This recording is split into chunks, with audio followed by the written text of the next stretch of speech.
Good day, grade 10. We are busy with functions. This is the 15th of July and we are busy with chapter 6. We are doing parabolas, and as you can remember, the general equation or the standard equation for a parabola is y is equal to ax squared plus q.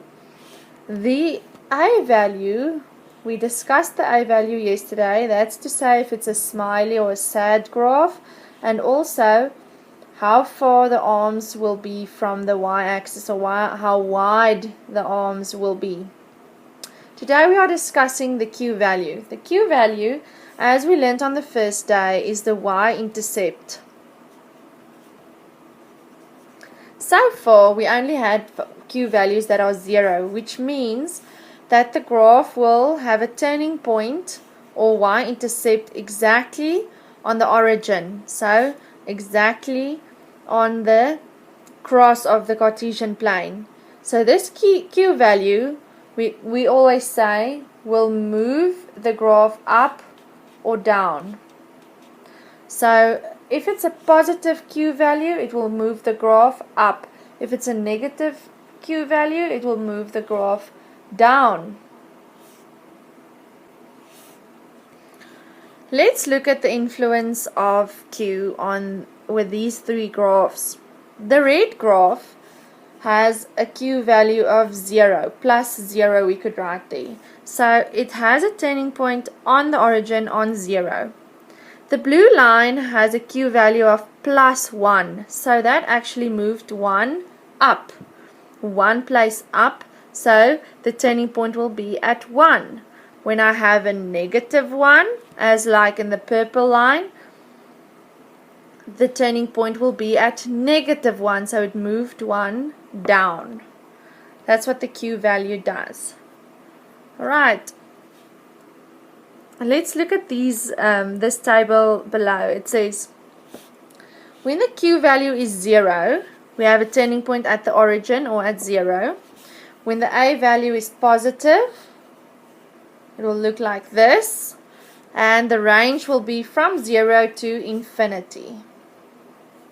If I have a negative a value, I have a sad graph, and the range will be from negative infinity up to 0 because the turning point is at 0. If I have a positive q value, like for instance positive 2, let's say the q value is plus 2, then I have the turning point above the x-axis at 2. So the range, if I have a positive a value, my turning point, it will be a smiley graph, my turning point at 2.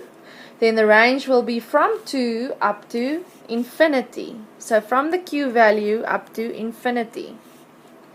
If I have a sad graph, if I have a negative a value, I have a sad graph turning at 2 because the q value is positive 2. Then I will have a range from negative infinity up to 2. If I have a negative q value, like for instance negative 2, then I have a turning point under the x-axis. Like for a smiley graph, it will have a turning point at negative 2. It's a positive a value, smiling graph. Then the range will be from negative 2 up to infinity. If I have a negative a value with a turning point at negative 2, if the q value is negative 2, then the range will be from negative infinity up to negative 2. Right, and that's a quick summary of what the influence of the q value will be. Now you are going to do this question. It is exercise 2, number G. You have to match the equations on the left to the graphs on the right. So quickly press pause, do that, and then we will be right back to mark it together. Alright, welcome back. It's the 15th of July. We are marking this exercise.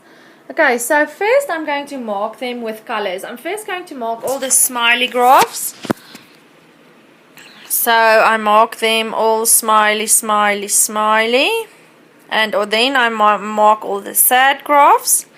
And now I'm going to check. If I look at the smiley graphs, I see one quite wide, which is C, the yellow one, and then I see a pink one which moved one down, or I don't know how many, but it moved down the turning point. And then A is the closest, the arms are the closest to the y-axis, which means that it has the highest A value. Let's quickly go and mark all the ones that are positive A values. It's number 1 has a positive A value, number 5 and number 6. So first I'm going to find the lowest C value. The lowest C value is a quarter. Okay, the lowest one's arms would be the widest. So that means that number 1 is the yellow one. So number 1 is C. Then the one with the highest A value would be the turquoise one A, and that's number 6. Number 6 would be A. Then number B, the pink one, would be number 5, because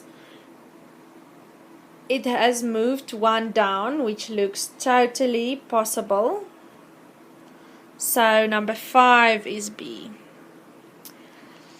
Then I look at the sad ones. The one with the lowest negative value will be D, which is the one with the widest arms, which is negative a fifth x squared. So number 3 is D.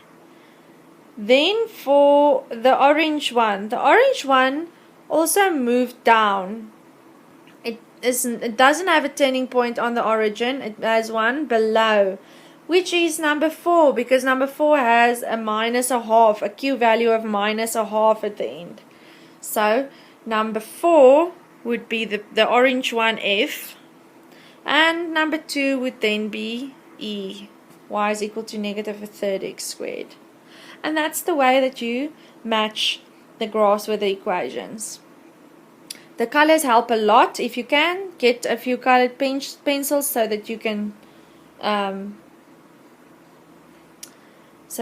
mark them with colors. Okay, and that's it for today. If you have any questions, don't hesitate to email your teacher.